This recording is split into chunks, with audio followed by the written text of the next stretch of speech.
All right, everybody, good morning. Thank you so much for watching News Now from Fox. You've been taking a live look at Dallas, Texas. They made national news yesterday, the North Texas suburb of Fort Worth, and that's because of the massive car pileup that unfortunately claimed the lives of 6 people. We are currently joined here on News Now from Fox from a spokesman with the Fort Worth Fire Department. It is Mike Drivdahl. Good morning, Mike. Thank you so much for waking up bright and early with us this morning. How are you doing, and essentially, how is everybody out in Fort Worth doing after what happened? You know, yesterday was a pretty tough day for our community, a pretty tough day for our firefighters and first responders. We were there into the nighttime hours, out there working to get all those vehicles off the freeway to make sure that everybody was accounted for. But it was a pretty tough day yesterday for sure. What is the latest? I know that you guys did an update yesterday. Was it 4:30 or 5:30 your time? But have any new developments transpired? Yeah, so all the details are pretty much the same from our 4:30 briefing yesterday. We still stand at 6 fatalities, 36 people that were transported. A total of 65 patients were seen at local hospitals. So that is the people that were transported plus people that transported themselves. Roughly 135 cars is the count that we have that were involved in that accident yesterday. Yeah, we look at the images, and as I'm speaking to you right now, I'm actively trying to get it up so we can continue our conversation while we watch the video. I think I have it ready to go for you here. These are not live images, everybody. These are the images from the pileup yesterday. I think everybody who saw these images and all the videos that were being uploaded to social media, Facebook, Twitter, and the like, it was just devastating was not the proper word for it. What do you think when you see these? So I think it's really hard to look at those pictures and really explain the magnitude of that event yesterday. When you start thinking about 135 vehicles, you've got at least one patient in every single one of those vehicles. You've got 135 plus people that are involved in one of the largest incidents we've seen here in Fort Worth in a really long time. I think that the Fort Worth Fire Department, the Fort Worth Police Department, our partners with MedStar who do our ambulance transportation, did an amazing job yesterday getting control of a scene that was that had the potential to be even worse than it was. When we look back at some of the numbers, how quickly we were able to get the critical patients off scene, how quickly we were able to get people into buses to keep them warm in the conditions that we were in. It was pretty much a heroic effort on the parts of those first responders in situations that we do not see here in North Texas, hardly ever. Yeah, I lived in Texas for 5 years, 3 different cities, Beaumont, El Paso, and San Antonio. And when I heard that this cold snap, this Arctic blast was going through, I knew, I was like, Texans are not used to this type of frigid, freezing temperatures, ice, snow, sleet, freezing rain, and the like. Do you know what steps were taken there on the roadway prior to the Arctic blast moving through?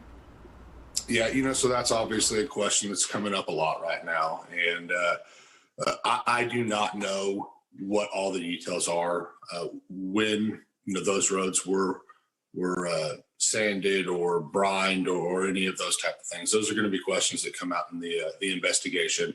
I can tell you that historically, the TxDOT and the Expressway authorities and the city of Fort Worth do a fantastic job getting out and getting these roadways prepped.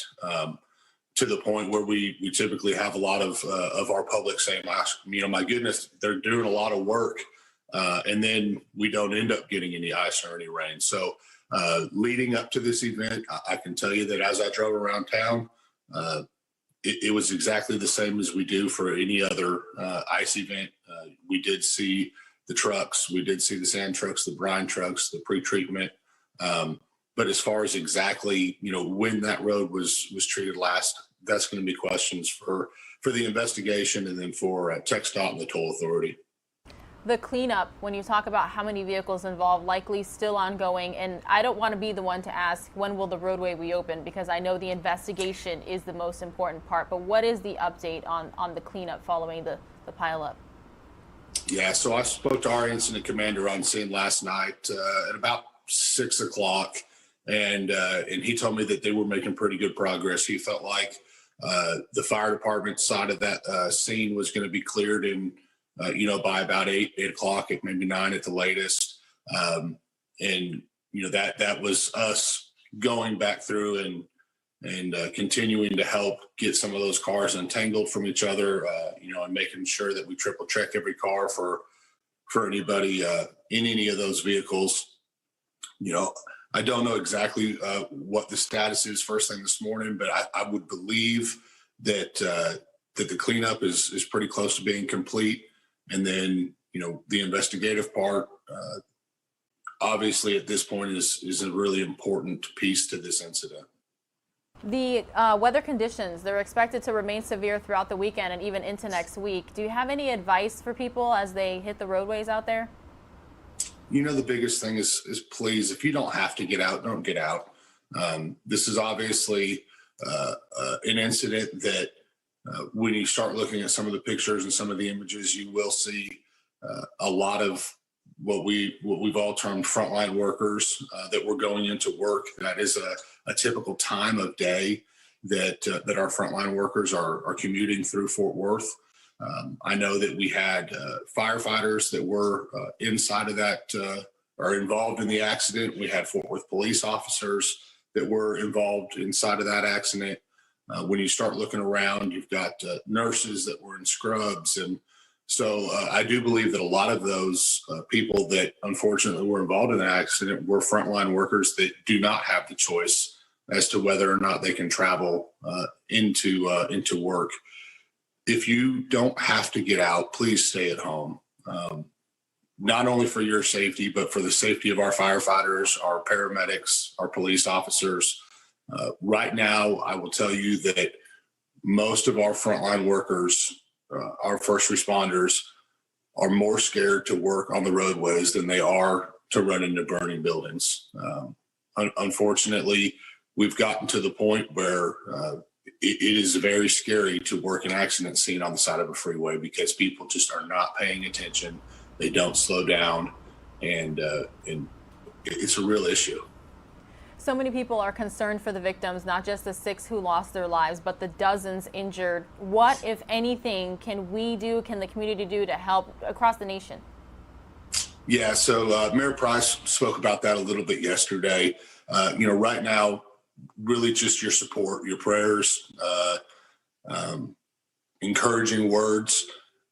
In the next several days, we will, through our social media platforms and through media releases to you guys, we'll definitely have some of those some of that information to get out to everybody as to how they can help. Again, this is an incident that most first responders never see in their career. This is not a career-defining incident, but something that a lot of people can never put on the resume that they were a part of. And the sheer magnitude of what happened yesterday is undescribed by the pictures. It was something that you definitely had to be there to understand, what all was going on for our people. Mr. Drivdahl, is there anything else that you'd like to tell me that perhaps I didn't even get to ask? I think you guys I think you guys understand that it takes a lot for first responders to respond every day. I want to make sure that everybody understands that the first and foremost goal yesterday was to do everything we could to get into every vehicle that we could as fast as we could and do everything we possibly can to help our residents here in the city of Fort Worth. Our firefighters performed exactly how we expect them to perform. We train for these types of events hoping that we never have them. And unfortunately, yesterday was just an extremely sad day for the city of Fort Worth.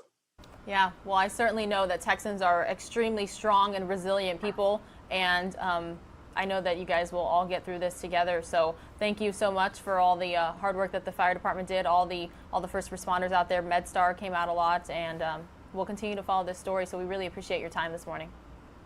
Absolutely. Thank you, guys. We appreciate it. All right, everybody, we're taking another live look at Seattle, Washington.